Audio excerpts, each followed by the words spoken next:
Jonathan Davis is back, baby. Not a major league deal, a minor league deal for Jonathan Davis, but he liked what he saw in Miami.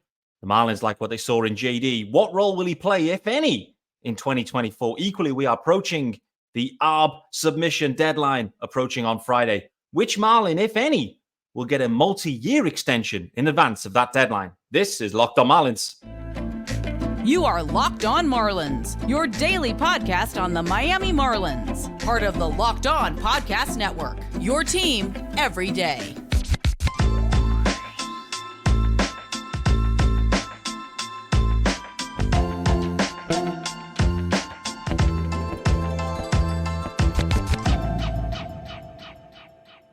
Greetings from England and welcome to Locked On Marlins. This is your daily Marlins podcast. I'm your host, Peter Pratt. Hit me up on X, formerly known as Twitter, at Miami Marlins _UK. Marlins Twitter Madness is off and running also. Make sure you're voting on that one.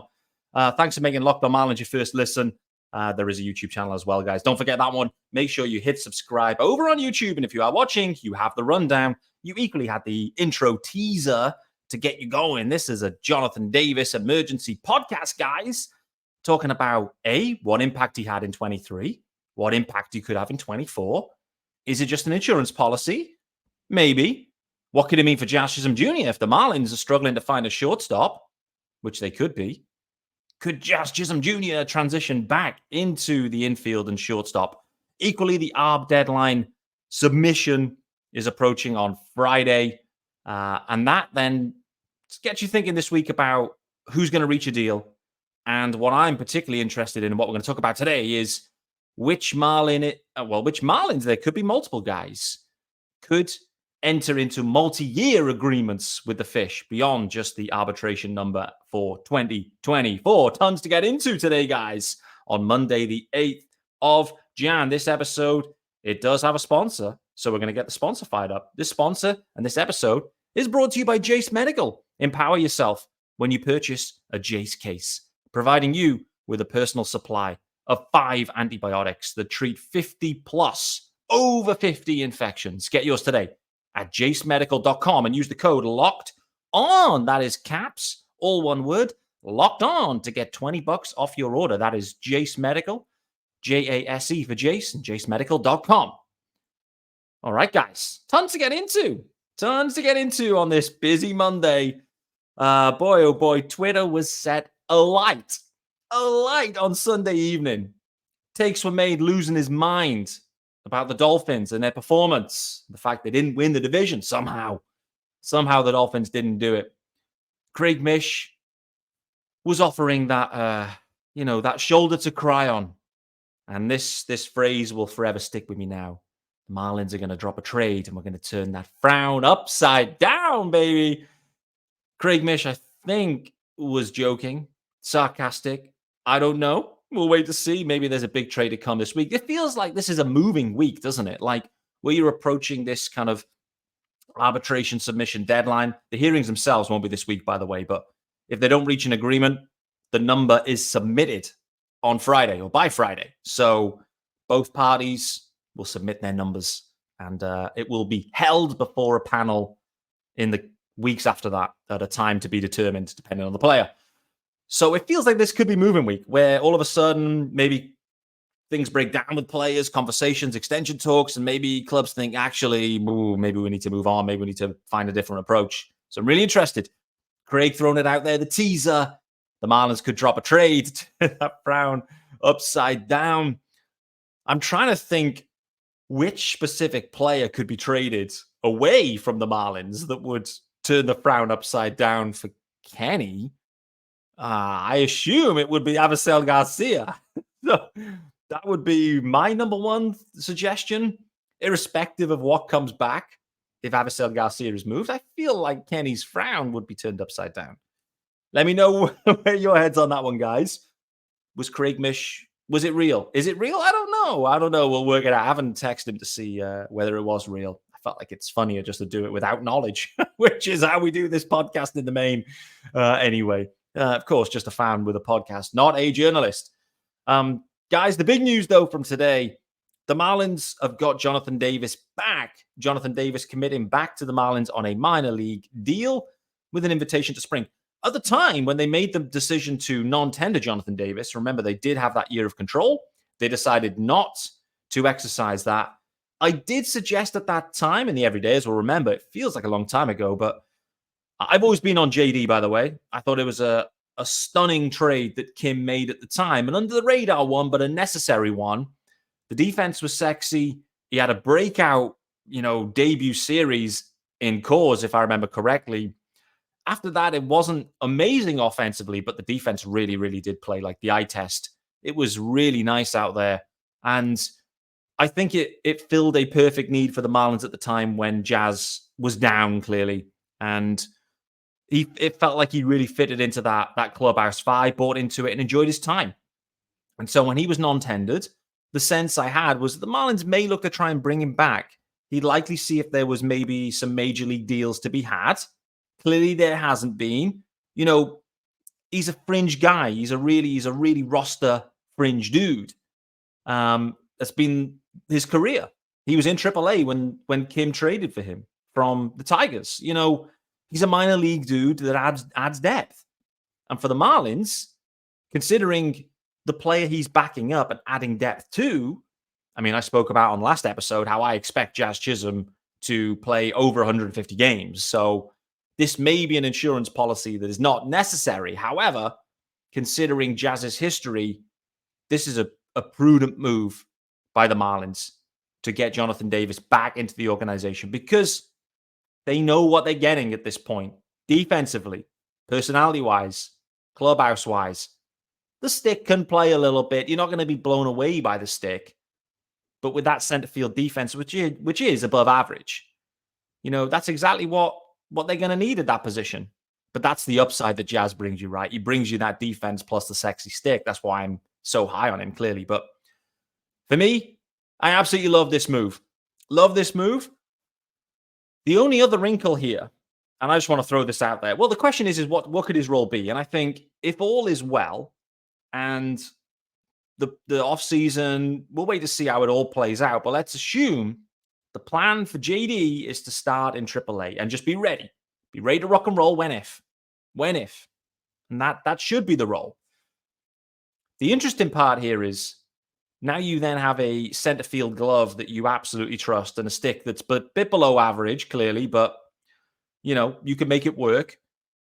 The question then is if things don't go the way in spring training or the rest of the offseason, what's the percentage chance that maybe the Marlins will divert again? They've done it once. They did it last offseason. They couldn't get their center fielder in. Jazz put his hand up and said, I can do it. I'll learn it and I'll do it. And he did. What's the betting now that Jazz goes and knocks back on Skip Schumacher's door and says, Skip, listen, brother, I did what I had to do last year. You've got a center fielder in. You now have a needed shortstop. And I'm just going to put my hand up and say, listen, Skip, I can do it. It could come really full circle here. And it honestly wouldn't shock me. It honestly wouldn't. It's clear that the Marlins are engaging in trade conversations around one of their starting pitchers, all of their starting pitchers, but the likelihood is they maybe make one deal. And you have to assume at this point, considering everything in terms of 40-man, big league roster, organizational depth, you have to assume they're going to be targeting a big league ready shortstop in any kind of deal. Every time I'm looking at trade options, I'm considering how can we acquire this shortstop? If they can't get it done, and it's possible they won't, then not only does Jonathan Davis provide an insurance policy for Jazz Chisholm Jr. at center field, but this also provides an insurance policy for the Marlins to fill that shortstop vacancy that either they can't trade for, there's no free agents. So either they can't acquire via trade, or Xavier Edwards, Jacob Amaya, anyone else, Vidal Brujan, all of these guys, they're given an opportunity in spring and they all flame and they think, no, this isn't sustainable. We're going to go with Jazz at shortstop. It would be bold. It'd be really bold, particularly. Let's remember last spring, Jazz in center field, no messing. No other roles, no like keeping the eye in the infield. No, it was just straight up in center field. And so really, I feel like the Marlins need to make this decision as early as possible if indeed they want Jazz to transition back to shortstop. Clearly, it's been his position growing up. And so the transitionary period should be shorter. And I'm sure that he's kind of kept his eyes sharp, et cetera, et cetera. There's less learning for him to do in some ways versus transitioning. But, I don't think that is what's going to happen. I feel like Skip likes Jazz in center field. I feel like Jazz is happy in center field. But what I do know is that the Marlins still need a shortstop, potentially. They're seeking one. If it doesn't work, Jonathan Davis to center field and Jazz Chisholm Jr., the shortstop, could be a route forward. We'll wait to see. Let's get into the first ad. Then we're going to continue the conversation talking around arbitration deadlines and who could be extended. Jazz Chisholm Jr., for one of them, is arbitration eligible. Could he be extended at this point? I think not. But there's a few guys that could be, for sure.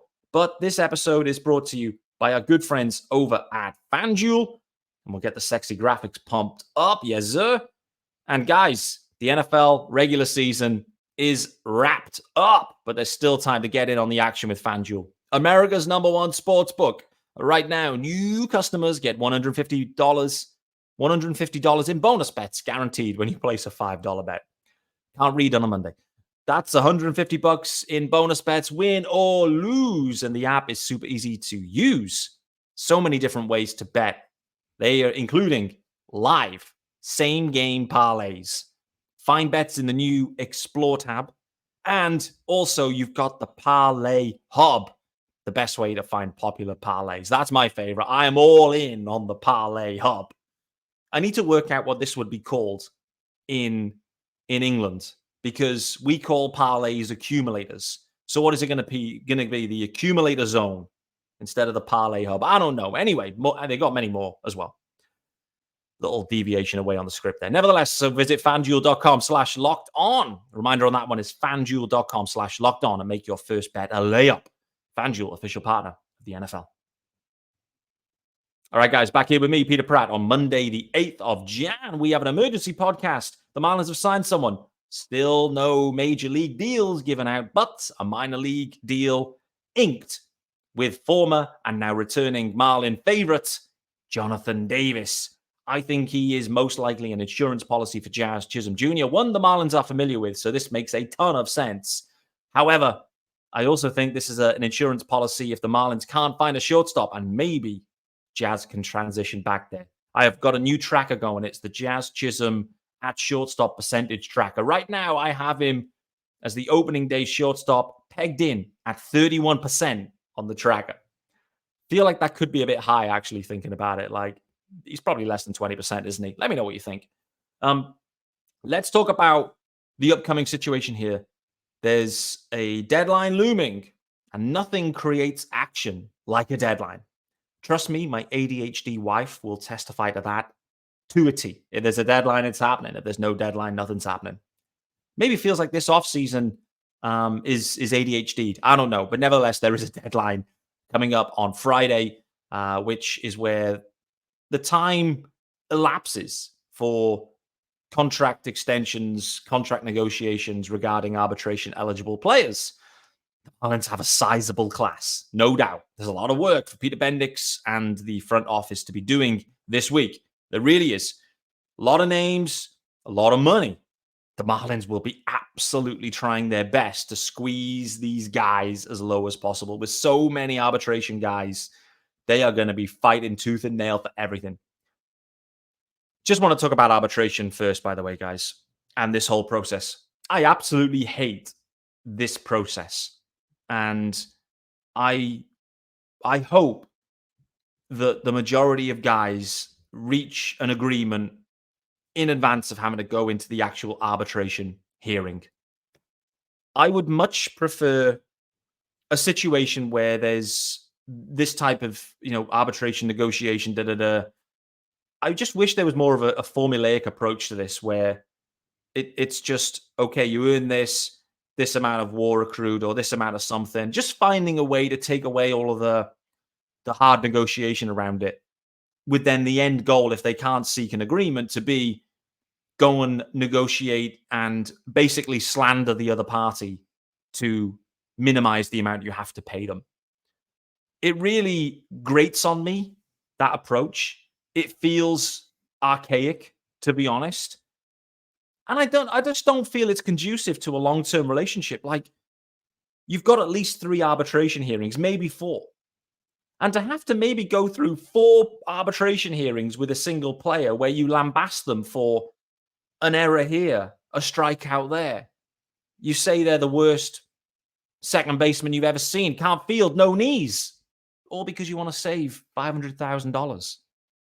It doesn't make a ton of sense in the grand scheme, and it's something I really dislike about Major League Baseball and the way it goes about things financially. But it is what it is, so we have to roll with it. Maybe some players embrace it. I don't know. I'd love to know, like, from a player's perspective, do they relish arbitration? I guess in reality, they're all getting a pay rise, and most of them a sizable pay rise. So actually, maybe they relish this situation. Don't know. Someone that does know, let me know. Maybe I'm just completely going off on a wrong tangent here. Maybe the players love this. They want to get in the room. They want to negotiate for everything. Nevertheless, the Marlins have a ton of players in arbitration. The question at this point, this next couple of days, is how many of them do they reach an agreement with? Equally, how many of them maybe enter into a longer term, not just a 24 agreement? Let's think back to last season and John Birdie, for example, where the Marlins ended up reaching an arbitration agreement. Plus, there was also the team option number as well. So the Marlins agreed 23 and fixed their cost, if indeed they wanted to, for 24. I think it's about $3.5 million, which ended up being, like, for John Birdie, like, super util. Like, we saw the number that IKF went for, and John Birdie's probably more valuable than him, if not equal to. He's more than, like, double the number for John Birdie. And so the Marlins played it well. And that's the interesting part. That's where my head's at with this one, where this presents opportunity for the Marlins, because clearly they have budget constraints. Clearly, they've got challenges because they've got expensive dudes in Sandy. They've got expensive dead money in some ways. It's unfair to say it's dead money. Avi may prove us all wrong, but Sandy's expensive. Avi's expensive. Josh Bell's expensive. Luis Ariz is getting more expensive. Jesus Luzardo is going to continue to get more expensive. Like, those 5 guys, I know Josh Bell's expiring deal, but those 5 guys, it's pretty much your whole budget. So this creates opportunity for the Marlins to try to fix their future costs in some way, whilst the player gets a little bit more certainty and et cetera, et cetera. This is an interesting situation. It really is. For maybe like a guy, like when I think about the biggest opportunities here are the guys like in maybe ARB 1 that, are happy to get this bump now, the ARB 1 bump, but equally, can the Marlins get creative with like ARB 2, 3, and even 4? The player I'm really thinking about from that perspective is Jesus Sanchez, for example, who is in arbitration for the first year. He was a DFA candidate at the start of last season. He ended up emerging and creating a role for himself. I'm very intrigued to see what his role looks like moving forwards. But, if the Marlins believe in him, if Peter Bendix believes in Jesus Sanchez, for me, he's like the perfect guy in some ways to try to get a really kind of team-friendly multi-year extension. Because for me, it's not totally out of the equation that Jesus Sanchez just at some point catches fire, goes bananas, catches fire, and has like a all-star level season. It may not be this year. It could be next. Who knows? Feels like he's improving. And there's a lot in his game to like in terms of the power potential. It's absolutely there. And I feel like minor adjustments that can click, Jesus Sanchez can absolutely set the world on fire. Just imagine if the Marlins have locked them up, though, and got a real team friendly. Because Jesus Sanchez, he has that in his mind, the nagging doubt of, am I going to see it all the way through 4 years of arbitration? I've got no minor league option years. if I have a little dip, what's going to happen? For me, that's the type of vulnerability that creates opportunity for a club like the Marlins. And there was me just lambasting the arbitration process. But the process is there, and the risk is real for Jesus Sanchez, in my opinion. So if the Marlins believe in him, he definitely is one that I think could be a really intriguing multi-year extension guy at kind of what feels like team-friendly, but a little bit of risk for the Marlins, clearly. But overall, would probably be seen as team-friendly if he actually grows into that contract.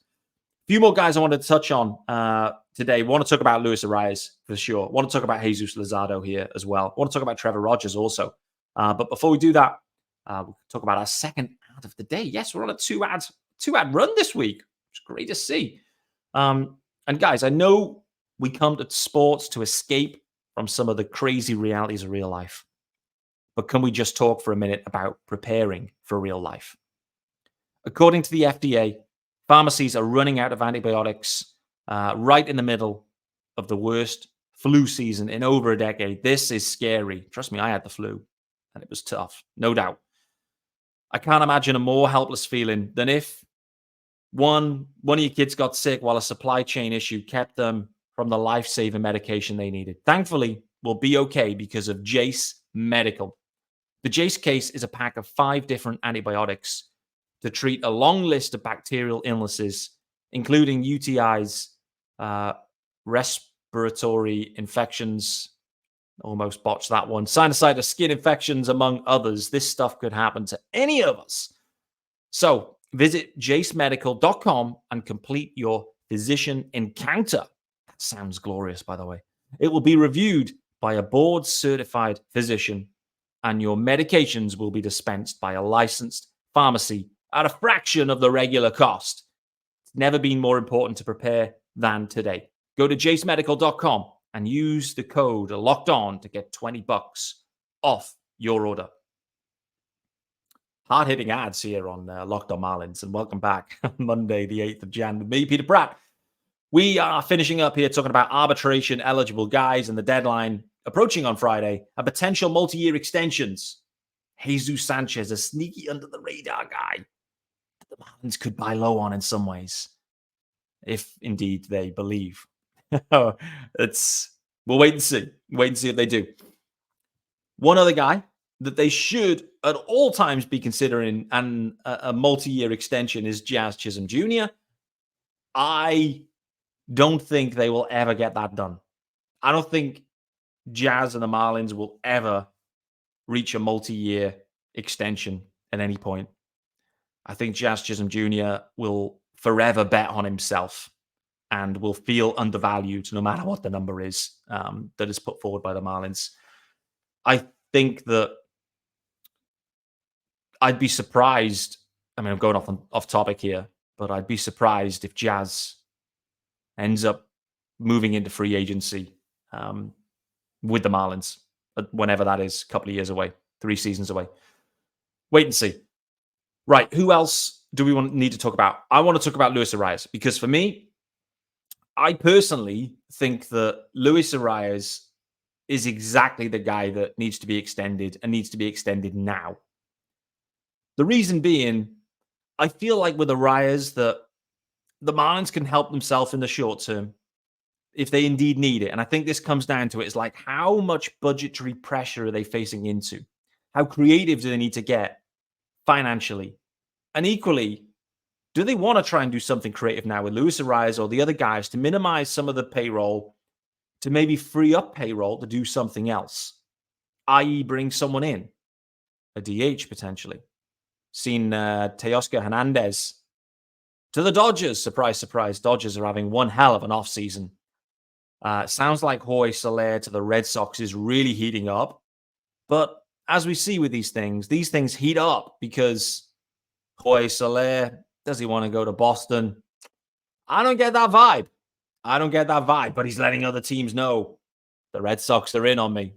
Sources say Jorge Soler and the Red Sox is heating up. It's heating up, and it's in the press, and it's got their sources because Jorge Soler wants there to be sources. He doesn't want to go to Boston. He doesn't. He wants to go back to Miami. He's always wearing his Marlins gear. Forever wearing it. Every Instagram thing you see. I mean, I'm not on Instagram, but every time I see a clip from Instagram that's on Twitter, he's in Marlins gear. Anyway, I'm going off on another tangent. Luis Arias, can you get creative now? Can you buy out the 2 RBAs at a lower value, which helps with some of the challenges they're seeing with the Avi dead money, et cetera, et cetera? Can you get this done, but add in a couple more years? Me and Sean spent a ton of time talking about this a few weeks ago. We think the numbers may be higher than maybe some anticipate. If indeed it isn't, this should be a buying opportunity and a win for the Marlins, not just for the short term, but for the long term. They've done all the hard work with Arias. They have found a guy that is absolutely legit. The skill set will not decline. Arias will forever be who he is. And what he is sensational at what he does. He's the best in the business at what he does. The Marlins have found one. Let's extend him. Let's extend him now. And the interesting part is, like, I do, like, his skill set is really unique. But his value with the Marlins is, like, super high at this point. I don't think his value, he carries as much value elsewhere. But for the Marlins, his value is high. And I think he should absolutely be someone they look to extend immediately. And it wouldn't shock me if they get a deal done with Arias, an extension, a multi-year extension by Friday, before Friday. So let's see if it happens. Another guy I think we should keep our eyes on is Tanner Scott, expiring deal this year. So, again, do the Marlins want to pay 6+ for a reliever right now?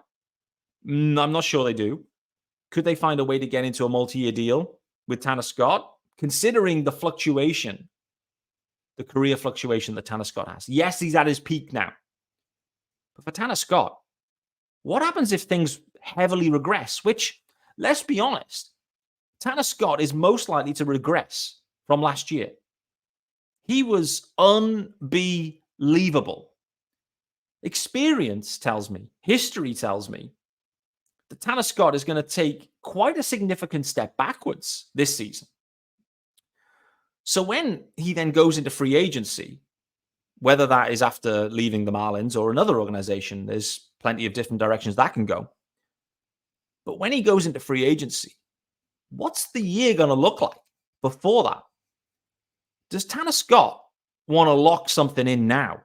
Does he like it with Miami? He's grown significantly with the Marlins. Does he want to commit? Can the Marlins find a way to do a deal, maybe a 3-year deal with Tanner Scott? Maybe spread the money, reduce the $6 million this year, potentially. Do the Marlins want to do that again? I don't know.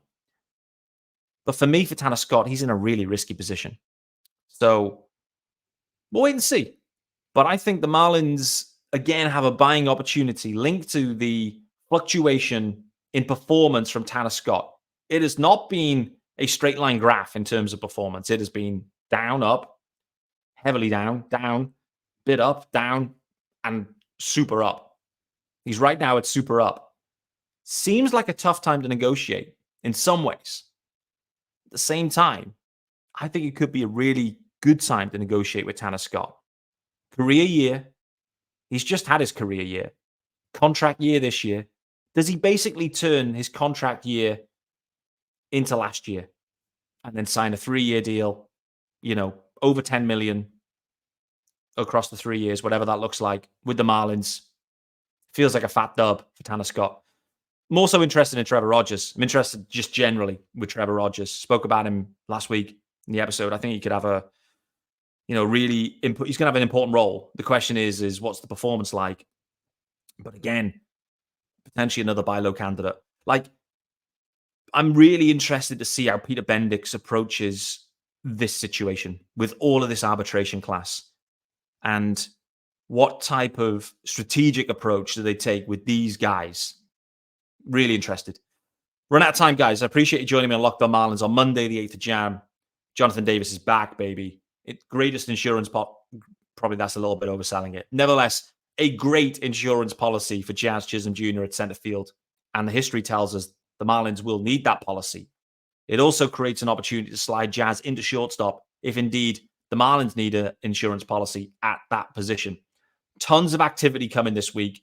Extensions galore, arbitration discussions galore. There's a lot going on. Make sure you tune in to Locked On Marlins all week. Be back tomorrow. See you then.